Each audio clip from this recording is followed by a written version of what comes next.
Good morning. आज online video class में हम लोग किरण प्रकाश की ray optics NCERT chapter number 9 का वीडियो 12 लेकर के मिल रहे हैं।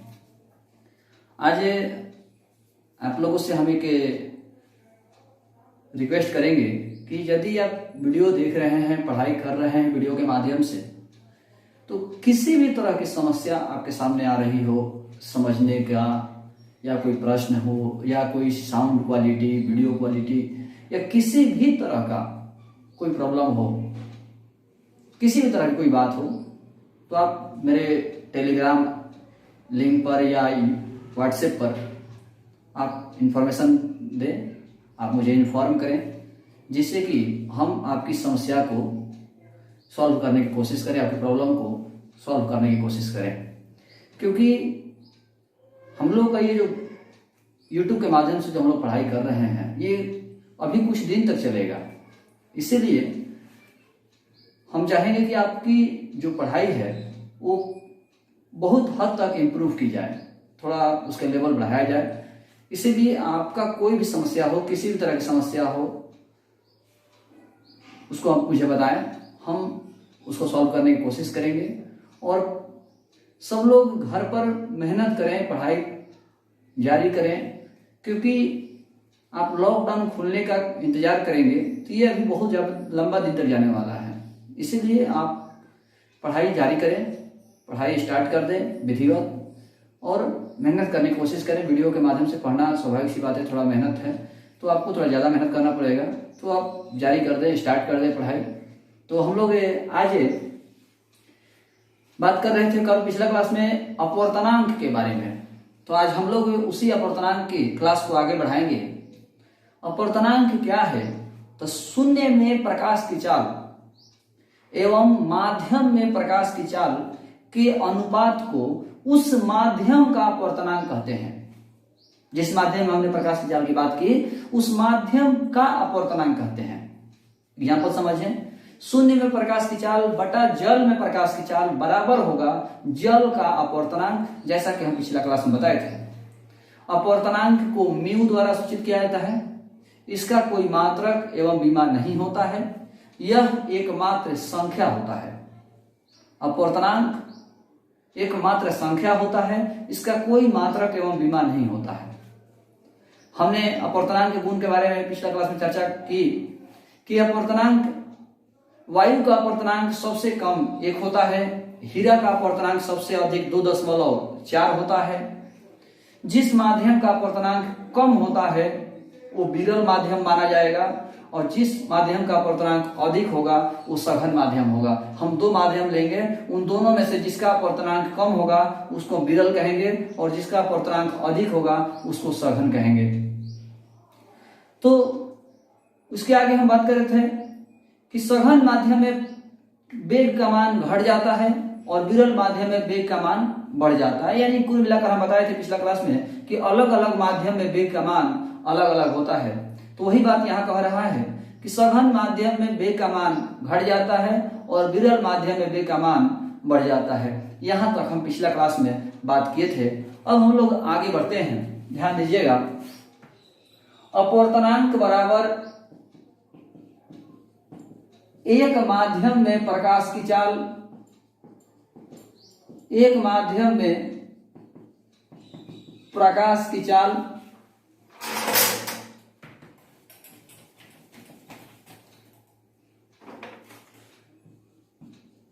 चाल बटा दूसरे माध्यम में प्रकाश की चाल। कुछ बच्चे मेरा व्हाट्सएप नंबर मांग रहे थे, तो मेरा व्हाट्सएप नंबर 8539915929। एक माध्यम में प्रकाश की चाल बटा दूसरे माध्यम में प्रकाश की चाल 1μ2 equal to V1 by V2।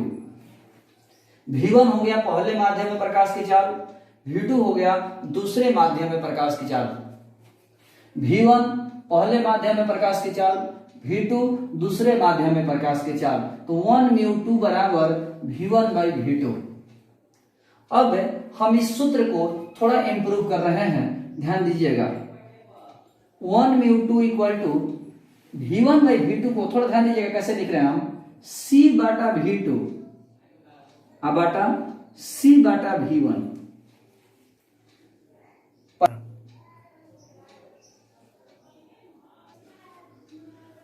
1μ2 equal to c/v2 बटा c/v1। तो अब देख सकते हैं पहला, दूसरा, तीसरा, चौथा, तो चौथा चल जाएगा ऊपर, यानी v1 चला गया ऊपर और c रह जाएगा यहीं पर, तो c और c कट जाएगा, तो फिर से v1 बटा v2 हो जाएगा, यानी जो रिलेशन यहां है वही रिलेशन यहां भी है। जहां c क्या है तो आप जानते होंगे, शून्य में प्रकाश की चाल, शून्य में प्रकाश की चाल। अब हम लोग इसको पढ़ने की कोशिश करें तो शून्य में प्रकाश की चाल बटा दूसरे माध्यम में प्रकाश की चाल, और शून्य में प्रकाश की चाल बटा पहले माध्यम में प्रकाश की चाल। शून्य में प्रकाश की चाल बटा दूसरे माध्यम में प्रकाश की चाल, शून्य में प्रकाश की चाल बटा पहले माध्यम में प्रकाश की चाल। और आपको तो पता ही होगा, हम कल बताए थे कि शून्य में प्रकाश की चाल बटा जल में प्रकाश की चाल बराबर होगा जल का अपवर्तनांक। शून्य में प्रकाश की चाल बटा कांच में प्रकाश की चाल बराबर होगा कांच का अपवर्तनांक। तो ठीक उसी तरह शून्य में प्रकाश की चाल बटा दूसरे माध्यम में प्रकाश की चाल, तो ये आपका हो जाएगा दूसरे माध्यम का अपवर्तनांक। शून्य में प्रकाश की चाल बटा पहले माध्यम में प्रकाश की चाल बराबर हो जाएगा पहले माध्यम का अपवर्तनांक। तो हम कह सकते हैं 1μ2 इक्वल टू दूसरे माध्यम का अपवर्तनांक, मतलब μ2 बटा पहले माध्यम प्रकाश की अपवर्तनांक, पहले माध्यम में अपवर्तनांक, तब का हो जाएगा μ1, यानी 1μ2 इक्वल टू μ2/μ1। ये भी आपका एक सूत्र हुआ।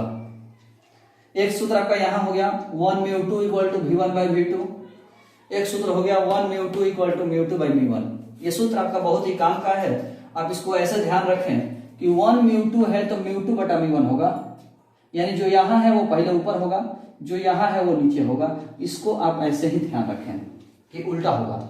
1μ2 इक्वल टू μ2/μ1। 3μ4 होगा तो μ4 ऊपर होगा, μ3 नीचे हो जाएगा।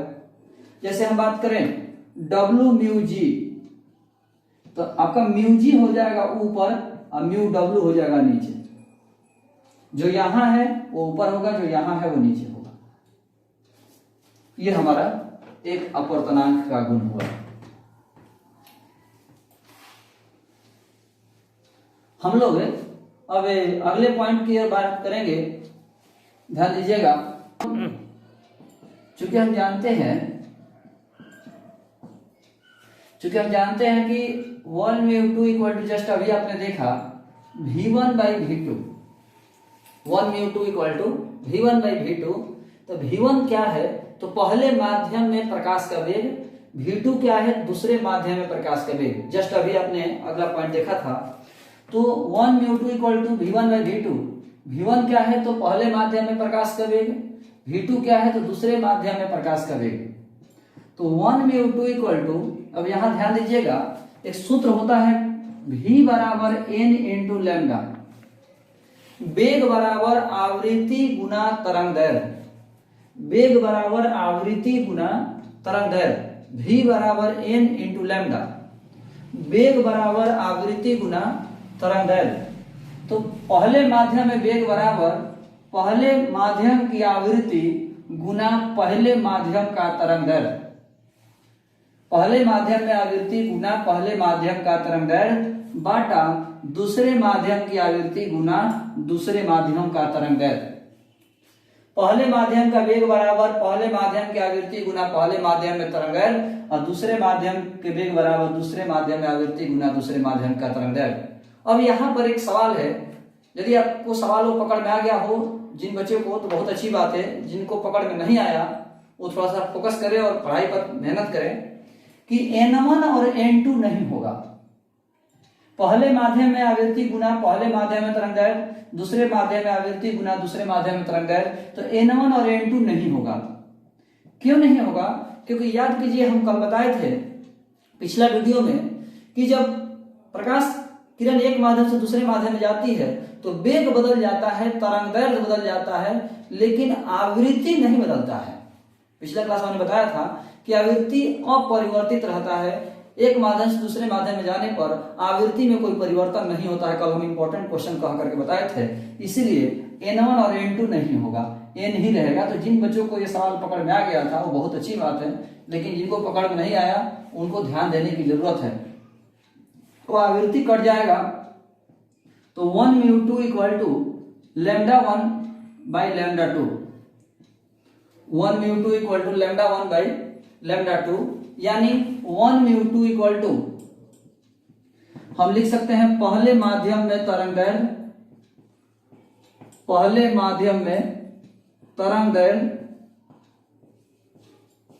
बटा दूसरे माध्यम में तरंगदैर्घ्य, पहले माध्यम में तरंगदैर्घ्य बटा दूसरे माध्यम में तरंगदैर्घ्य। 1 μ2 इक्वल टू पहले माध्यम में तरंगदैर्घ्य बटा दूसरे माध्यम में तरंगदैर्घ्य। इस तरह से 1 μ2 का आपका एक तीसरा सूत्र हुआ। तो 1 μ2 बराबर v1 बाई v2, 1 μ2 बराबर μ2 बाई v1 और 1 μ2 बराबर λ1 बाई λ2। ये अभी तक आपने 1 μ2 का 3 सूत्र देखा। अब हम लोग अगले पॉइंट की ओर बढ़ रहे हैं, ध्यान दीजिएगा। अब हम लोग नेक्स्ट पॉइंट की बात करेंगे, तो ध्यान दीजिएगा 1 μ2 गुना 2 μ3 गुना 3 μ4 गुना 4 μ5 इक्वल टू होता है 1 μ5। 1 μ5 इस चेन को समझें, 1 2 2 3 3 4 4 5। यदि इस तरह से चेन मिले तो शुरू वाला और लास्ट वाला हो जाएगा, तो 1 μ5 हो गया। 1 μ2 गुना 2 μ3 गुना 3 μ4 गुना 4 μ5, तो हम लिख सकते हैं 1 μ5। अब ये कैसे आया हम उसको ध्यान देंगे थोड़ा सा। 1 μ2 को लिख सकते हैं μ2 बाई μ1। अभी जस्ट सूत्र पढ़ा रहे थे कि उल्टा होगा, नीचे वाला ऊपर होगा, ऊपर वाला नीचे। तो 1 μ2 को लिख सकते हैं μ2 बाई μ1, 2 μ3 को लिख सकते हैं μ3 बाई μ2, 3 μ4 को लिख सकते हैं μ4 बाई μ3, 4 μ5 को लिख सकते हैं μ5 बाई μ4। तो μ2 से μ2 कटेगा, μ3 से μ3 कटेगा, μ4 से μ4 कटेगा, तो आपका बच गया μ5 बाई μ1। अभी जस्ट आपने सूत्र देखा था कि 1 μ2 इक्वल टू μ2 बाई μ1, मतलब जो नीचे है वो यहां होगा और जो ऊपर है वो यहां होगा। तो उस सूत्र के आधार पर हम μ5 बाई μ1 को लिख सकते हैं 1 μ5। कुल मिलाकर 1 μ2 गुना 2 μ3 गुना 3 μ4 गुना 4 μ5 इक्वल टू 1 μ5। हम आशा करते हैं आपको समझ में आ गया होगा। अब हम लोग इसमें अगले पॉइंट की ओर ध्यान देते हैं। हम अगला पॉइंट देखेंगे, हम लोग नेक्स्ट पॉइंट देखेंगे 1 μ2 गुना 2 μ3 गुना 3 μ4 गुना 4 μ1 इक्वल टू 1। इसको आप कैसे याद करेंगे कि यदि इस तरह का चेन आगे बढ़ रहा हो, लगातार चेन हो और शुरू वाला और लास्ट वाला बराबर हो, लगातार चेन हो और शुरू वाला और लास्ट वाला बराबर हो, तो हम डायरेक्ट 1 लिख सकते हैं। तो ध्यान दीजिएगा कि कैसे होगा। तो 1 μ2 को लिख सकते हैं μ2 बाई μ1, 2 μ3 को लिख सकते हैं μ3 बाई μ2, 3 μ4 को लिख सकते हैं μ4 बाई μ3 और 4 μ1 को लिख सकते हैं μ1 बाई μ4। अब देखिएगा μ2 से μ2 कटेगा, μ3 से μ3 कटेगा, μ4 से μ4 कटेगा और ये μ1 से μ1 कट जाएगा। सब कट गया, सब कट गया तो 1 हो गया। इस तरह 1 μ2 गुना 2 μ3 गुना 3 μ4 गुना 4 μ1, अब जरूरी नहीं कि 4 तक रहेगा, ये लगातार चेन कहीं तक जा सकता है। आपको बस यही ध्यान देना है कि चेन लगातार है और शुरू वाला और लास्ट वाला बराबर है, तो कट करके 1 हो जाएगा। कैसे होगा 1 वो हमने आपको दिखा दिया। अब यहां से हम एक रिलेशन और निकाल लेंगे, ध्यान दीजिएगा थोड़ा सा। 1μ2 गुना 2μ1 इक्वल टू 1। देखिए तो लगातार है कि नहीं, 1μ2 गुना 2μ3 होना चाहिए तो 1 है, तो शुरू वाला लास्ट वाला बराबर है तो 1 हो गया। कैसे वो 1, यदि इसको भी आप देखना चाहते हैं तो 1μ2 को लिख सकते हैं μ2 बाई μ1 और 2μ1 को लिख सकते हैं μ1 बाई μ2। उल्टा, जो यहां रहता है वो ऊपर होता है, जो यहां रहता है वो नीचे होता है। तो 1μ2 को μ2 बाई μ1 और 2μ1 को μ1 बाई μ2। μ2 से μ2 कटेगा, μ1 से μ1 कटेगा तो 1 हो गया। तो एक रिलेशन आपका ये निकला और एक रिलेशन आपका ये है। अब हम यहां पर 1μ2 गुना 2μ1 से एक नया फॉर्मूला निकालने की कोशिश कर रहे हैं, ध्यान दीजिएगा। 1μ2 गुना 2μ1 इक्वल टू 1, तो हम लिख सकते हैं 1μ2 इक्वल टू 1 बाई 2μ1, यानी जो गुना में है वो भाग में आ गया। तो 1μ2 इक्वल टू 1 बाई 2μ1। अब इस रिलेशन का इस्तेमाल बहुत ज्यादा होगा। अब कुछ लोग सोच रहे होंगे सर तो बड़ा आसान है, तो कोई जानता है कि गुना में है तो उधर जाएगा तो भाग में ही होगा, लेकिन जितना आसान आप समझ रहे हो उतना आसान ये है नहीं, क्योंकि जब इसका इस्तेमाल होगा तो आपको ये टफ लगेगा और डिस्टर्ब करेगा हमेशा। इसलिए हम कुछ एग्जाम्पल के माध्यम से देखेंगे। 1μ2 इक्वल टू 1 बाई 2μ1, यानी यदि आप 1μ2 लिखा हुआ है तो नीचे वाले को ऊपर और ऊपर वाले को नीचे लिखना चाहते हैं तो आपको 1 बटा में करके लिखना होगा। फिर से एक बार समझें, 1μ2 लिखा हुआ है और हम चाहते हैं कि 2μ1 लिखें, तो 2μ1 आप लिख सकते हैं, लेकिन आपको 1 बटा में करके लिखना होगा। इस बात को जरूर ध्यान रखें, 1 बटा में करके लिखना होगा। एग्जाम्पल से समझिए, क्लियर हो जाएगा। जैसे aμg लिखा हुआ है 3/2, aμg दिया हुआ है 3/2, लेकिन मुझे न्यूमेरिकल में इस्तेमाल करना है, मुझे न्यूमेरिकल में इस्तेमाल करना है gμa। दिया है प्रश्न में aμg, लेकिन हमें इस्तेमाल करना है gμa। तो gμa का तो वैल्यू पता नहीं है, तो हम 1 बाटा में करके लिखेंगे। तो 1 बाटा में जैसे ही करके लिखेंगे तो हो जाएगा 1 बाटा 3/2, यानी ये मेन बाटा हो गया तो ये पलट जाएगा, तो पलट जाएगा तो होगा 2/3। aμg बराबर 3/2, तो gμa बराबर 2/3 हो जाएगा, क्योंकि 1μ2 को 2μ1 हम तभी लिख सकते हैं यदि हम 1 बाटा में करके लिखें। इसी तरह से मान लीजिए कोई न्यूमेरिकल आपको मिलेगा, ध्यान दीजिएगा,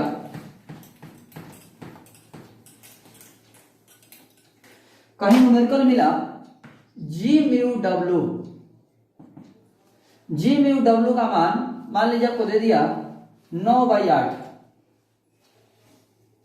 और हम चाहते हैं कि wμg लिखें,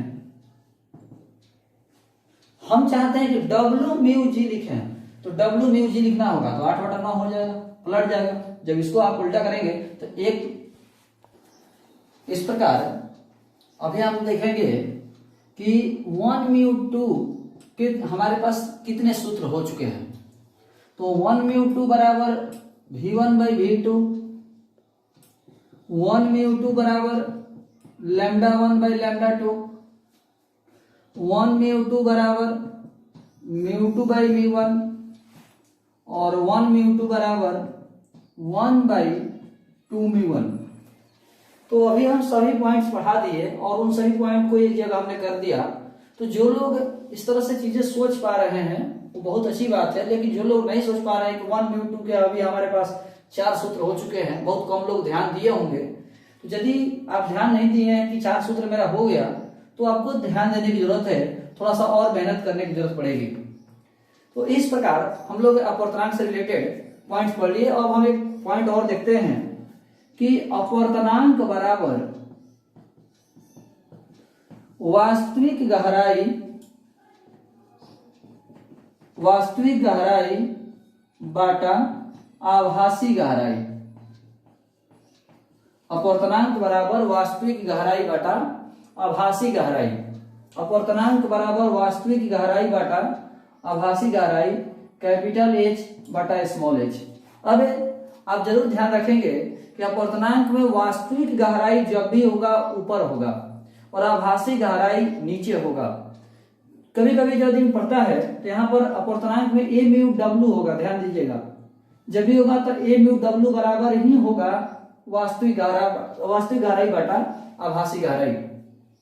ए म्यू डब्ल्यू, डब्ल्यू क्या है तो वाटर, जल, ए क्या है तो एयर, हवा, वायु। तो ए म्यू डब्ल्यू बराबर कैपिटल एच बटा स्मॉल एच, वास्तविक गहराई बटा आभासी गहराई। आदमी जब याद करता है तो कंफ्यूज हो जाता है कभी कभी कि वास्तविक गहराई ऊपर लिखें कि आभासी गहराई ऊपर लिखें, क्योंकि याद करते समय कभी कभी मिस्टेक हो जाती है। तो यहाँ पर थोड़ा सा हम आपको हिंट दे दें, शायद आप जानते भी होंगे कि जब कुआं में या किसी आहर पोखर में देखिएगा तो आपको ऐसा लगेगा कि उसका जो तल है, जो निचला तल है, वो लगता है कि ऊपर ही है, ज्यादा गहरा नहीं है। कुएं को आप ध्यान देखेंगे तो ऐसा नहीं लगता कि ज्यादा गहरा है, लगता है कि बस ये तो थोड़ा सा तो गहरा है, थोड़ा सा तो पानी है। यानी कुल मिलाकर आभासी गहराई कम महसूस होता है वास्तविक गहराई से। यानी यदि वास्तविक गहराई 10 फीट है तो आपको आभासी गहराई 10 फीट से कम महसूस होगा। आपके कुएं की जो गहराई दिखाई देगी वो 10 फीट से कम दिखाई देगी। यानी वास्तविक गहराई जब भी होगा आभासी गहराई से अधिक होगा। इसीलिए कभी कब कुआं में देखें या कहीं आर पोखर में तो बिना मैंने जैसे देख करके आपको लगेगा तो उसके हिसाब से छलांग मत मार दीजिएगा, तैरने नहीं आता हो तो, क्योंकि आपको पता होना चाहिए कि वास्तविक गहराई कुछ और होता है और जो दिखाई देता है वो कम दिखाई देता है। यानी वास्तविक गहराई हमेशा आभासी गहराई से अधिक होगा। तो यदि मान लीजिए कुआं की गहराई वास्तविक 10 फीट है और आभासी गहराई आपको 8 फीट होगा तो भाग देंगे तो अप्रोक्स 12/96 यानी 1.2 आएगा। ये जरूर ध्यान रखिएगा कि वास्तविक गहराई आभासी गहराई से ज्यादा होती है और आभासी गहराई वास्तविक गहराई से कम होती है। तो यदि हम आभासी गहराई ऊपर रख देते हैं 8, गलती से मान लीजिए किसी दिन गलत याद हो गया तो आभासी गहराई ऊपर हो गया 8 और वास्तविक गहराई नीचे हो गया 10, तो भाग देंगे तो 0.8 होगा। और आपको शायद पता होगा, कल बताए थे कि अपवर्तनांक का मान 1 से कम नहीं हो सकता है, यानी 0.8 नहीं होगा। यानी आभासी गहराई बटा वास्तविक गहराई पॉसिबल नहीं है। इसीलिए जब आप याद करें तो जरूर ध्यान रखें कि वास्तविक गहराई ज्यादा होता है, आभासी गहराई कम होता है। यदि आप ये ध्यान रखते हैं तो ये सूत्र याद करने में आपको प्रॉब्लम नहीं होगी, क्योंकि जब विद्यार्थी लोग याद करते हैं तो ये कंफ्यूजन हो जाता है कि वास्तविक गहराई ऊपर रखें कि आभासी गहराई ऊपर रखें। तो यदि आप ये ध्यान रखते हैं कि वास्तविक गहराई का मान ज्यादा होता है, आभासी गहराई का मान कम होता है, तो ये समस्या आपकी खत्म हो जाएगी। इस प्रकार अपवर्तनांक से रिलेटेड हमारे सभी पॉइंट्स समाप्त हुए। एक बार फिर से हम लोग अपवर्तनांक शुरू से सुनते हैं। शून्य में प्रकाश की चाल एवं माध्यम में प्रकाश की चाल के अनुपात को उस माध्यम का अपवर्तनांक कहते हैं जिस माध्यम में आपने बात की थी। यानी शून्य में प्रकाश की चाल बटा जल में प्रकाश की चाल बराबर जल का अपवर्तनांक। शून्य में प्रकाश की चाल बटा कांच में प्रकाश की चाल बराबर कांच का अपवर्तनांक। इसके बाद अपवर्तनांक को म्यू से सूचित करते हैं। म्यू बराबर C/V। C क्या है तो शून्य में प्रकाश की चाल, V क्या है तो माध्यम में प्रकाश की चाल। अपवर्तनांक का एक और परिभाषा कल हम बताए थे, याद होगा, कि दिए गए तरंगदैर्घ्य के लिए आपतन कोण की ज्या एवं अपवर्तन कोण की ज्या का अनुपात एक नियतांक होता है जिसे अपवर्तनांक कहते हैं, और इसे ही हम स्नेल का नियम भी कहते हैं। अपवर्तनांक का कोई मात्रक एवं विमा नहीं होता है, यह एक मात्र संख्या होता है। वायु का अपवर्तनांक सबसे कम 1 होता है, 1 से कम अपवर्तनांक पॉसिबल नहीं है। हीरा का अपवर्तनांक सबसे अधिक 2.42 होता है। जिस माध्यम का अपवर्तनांक कम होता है वो विरल हो जाएगा और जिस माध्यम का अपवर्तनांक अधिक होता है वो सघन हो जाएगा। 2 माध्यम लेंगे, उनमें से जिसका अपवर्तनांक कम होगा वो विरल माध्यम होगा और जिसका अपवर्तनांक अधिक होगा वो सघन माध्यम होगा। जिस माध्यम का अपवर्तनांक कम है वो विरल माध्यम है और विरल माध्यम में वेग अधिक होता है। जिस माध्यम का अपवर्तनांक अधिक होता है वो सघन माध्यम होता है और सघन माध्यम में वेग कम होता है। इसके बाद हमने कुछ सूत्र बताया। 1μ2 बराबर v1/v2, 1μ2 बराबर λ1/λ2, 1μ2 बराबर μ2/v1 और 1μ2 बराबर 1/2μ1। इसमें से ये जो दो सूत्र है इसका इस्तेमाल बहुत ज्यादा होगा। इसमें आपको बस ध्यान रखना है कि 1 म्यू 2 यानी जो नीचे है वो ऊपर लिखा जाएगा और जो यहाँ है वो यहाँ लिखा जाएगा। जरूर नोटिस कीजिएगा इस बात को। इसके बाद एक आखिरी पॉइंट था कि 1 म्यू 2 बराबर, यदि आप चाहते हैं कि नीचे वाला जो 2 यहाँ है उसको ऊपर लिखें और 1 जो यहाँ है उसको नीचे लिखें, तो आपको 1 बटा में करके लिखना होगा, मतलब पलट देना होगा। इसको एग्जाम्पल के माध्यम से हमने समझाया कि मान लीजिए कहीं जी म्यू डब्ल्यू दिया हुआ है 8/9, 9/8 या 8/9, और हम चाहते हैं कि डब्ल्यू म्यू जी लिखें, डब्ल्यू म्यू जी लिखें, तो आपको 9/8 करना होगा, यानी पलट देना होगा। तो इस चीज को जरूर ध्यान रखिएगा। ये रही अपवर्तनांक से रिलेटेड कुछ पॉइंट्स। अभी हम प्रकाश के अपवर्तन के कुछ व्यवहारिक उदाहरण मतलब हमारे आसपास में कुछ प्रकाश के अपवर्तन के उदाहरण होते हैं, हम लोग उसको समझेंगे।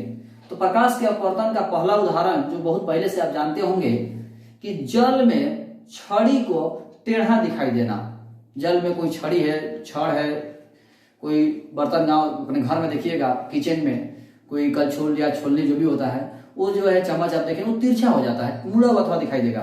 तो मुड़ा हुआ क्यों दिखाई देता है? तो जल में छड़ी का मुड़ा हुआ दिखाई देना, टेढ़ा दिखाई देना, ये भी आपका प्रकाश के अपवर्तन का उदाहरण है, यानी प्रकाश के अपवर्तन के कारण ही होता है। इसके बाद कुएं की गहराई कम प्रतीत होना। अभी जस्ट हम बता रहे थे कि कुआं का गहराई कम प्रतीत होता है, कम महसूस होता है, तो कम प्रतीत होना भी प्रकाश के अपवर्तन का उदाहरण है। फिर से एक बार, प्रकाश के अपवर्तन का एक उदाहरण हो गया जल में छड़ी का टेढ़ा दिखाई देना। दूसरा उदाहरण हो गया कि कुएं की गहराई कम प्रतीत होना। तीसरा उदाहरण हो गया सिक्का का उठा हुआ दिखाई देना। सिक्का जो है यदि आप पानी में डालिएगा तो सिक्का थोड़ा सा अपनी जगह से उठा हुआ दिखाई देता है, तो सिक्का का उठा हुआ दिखाई देना प्रकाश के अपवर्तन का उदाहरण है। तारों का टिमटिमाना भी प्रकाश के अपवर्तन का उदाहरण है। थोड़ा सा तारों के टिमटिमाने के बारे में बता दें। तारों का टिमटिमाना केवल प्रकाश के अपवर्तन नहीं होता है, प्रकाश के अपवर्तन भी होता है और प्रकाश के प्रकीर्णन भी होता है। प्रकाश के अपवर्तन और प्रकाश के प्रकीर्णन दोनों को मिला करके तारे टिमटिमाते हैं, यानी दोनों घटनाओं का मेल है तारों का टिमटिमाना। तो खैर, जल में छड़ी का टेढ़ा दिखाई देना, कुएं की गहराई कम प्रतीत होना, सिक्के का उठा हुआ दिखाई देना, तारों का टिमटिमाना, और एक और इंपॉर्टेंट समझिएगा, वास्तविक दिन की लंबाई आभासी दिन की लंबाई से बड़ी होती है। यानी थोड़ा सा मिस्टेक हो गया, छोटी होती है। यानी जो हमारा एक्चुअल दिन है, एक्चुअल दिन यदि 10 घंटा का है तो जो वास्तविक दिन है वो 12 घंटा का हो, आभासी जो दिन है वो 12 घंटा का होगा, थोड़ा सा ज्यादा होगा। यानी कुल मिलाकर हम ये कहना चाह रहे हैं कि जो हमारा एक्चुअल दिन होता है, सूर्योदय से लेकर सूर्यास्त तक हम दिन कहेंगे, एक दिन हमारा सूर्योदय से लेकर के सूर्यास्त तक हमारा हुआ, तो ये यदि 10 घंटा का है तो जो हमें दिखाई देता है वो 10 घंटा से अधिक का दिखाई देगा। तो वास्तविक दिन की लंबाई आभासी दिन की लंबाई से छोटी होती है। अब ये कैसे होता है, इन चारों एग्जाम्पल को थोड़ा समझने की कोशिश करते हैं। जैसे मान लीजिए ये हमारा बर्तन है और बर्तन में जल भरा हुआ है, जल में हमने ये छड़ी डाल दिया, ये हमने जल में छड़ी डाल दिया, तो यहां से प्रकाश किरण निकला, ये प्रकाश किरण निकला, हमें हमारा आंख यहां यदि मान लीजिए है तो यहां से प्रकाश किरण निकला तो ये जाता सीधा, लेकिन चूंकि ये सघन माध्यम से विरल माध्यम में जा रहा है, सघन से विरल में जा रहा है, तो ये अविलंब से दूर भागेगा। यानी जो ये इसका रियल रास्ता था वहां ना जाकर के ये तो अविलंब से दूर भाग गया, तो ये इधर चला गया। फिर से समझे, ये छड़ी हमने डाल दिया तो यहां से प्रकाश किरण निकला तो ये सीधा जाता, सीधा, तो यहां तक तो सीधा गया क्योंकि जल है, लेकिन यहां से माध्यम चेंज हो गया, यहां से हवा हो गया। अब प्रकाश किरण जब सघन माध्यम से विरल माध्यम में जाती है तो अविलंब से दूर भागती है, और अविलंब से दूर भागती है तो इधर चला गया, इधर चला गया। तो अब इस व्यक्ति को जो है ये छड़ी यहां से प्रकाश किरण आता हुआ दिखाई देगा, यानी छड़ी आपका यहां दिखाई देगा, उस टेढ़ा दिखाई देगा, यहां से ये मुड़ गया। कुल मिलाकर के यहां तक तो सीधा रहेगा, उसके बाद ऐसे दिखाई देगा, यानी टेढ़ा दिखाई देगा। रियल में यहां था लेकिन अब उसको यहां से दिखाई देगा। तो कुल मिलाकर फिर से एक बार, छड़ी से प्रकाश किरण निकला, यहां से प्रकाश किरण सीधा जा रहा था, लेकिन सीधा जाने के बजाय मुड़ गया। क्यों मुड़ गया? क्योंकि सघन माध्यम से विरल माध्यम जाती है तो अविलंब से दूर भागती है, तो अविलंब से दूर भागा तो प्रकाश किरण अब यहां से आता हुआ दिखाई दे रहा है। इसीलिए कहा गया कि छड़ी जो है हमारा मुड़ गया, छड़ी मुड़ा हुआ दिखाई देता है, टेढ़ा दिखाई देता है। सेम एग्जाम्पल, यही कारण होगा सिक्के का उठा हुआ दिखाई देना। अब समझने की कोशिश करें, जैसे ये हमारा प्रकाश किरण है, सॉरी जल है, और जल की गहराई में यहां सिक्का रखा हुआ है, तो यहां से प्रकाश किरण निकला, तो प्रकाश किरण निकला तो ये सीधा जाता, तो सीधा जाने के बजाय चूंकि विरल माध्यम में गया तो अविलंब से दूर भाग गया, तो अविलंब से दूर भागा तो ये जो प्रकाश किरण है वो यहां से आता हुआ दिखाई देगा, यानी उस व्यक्ति को सिक्का यहां दिखाई देगा, जो सिक्का रियल में यहां था वो सिक्का उसको यहां से आता हुआ दिखाई देगा, मैंने प्रकाश यहां से आता हुआ दिखाई देगा, इसका मतलब सिक्का उसको यहां दिखाई देगा।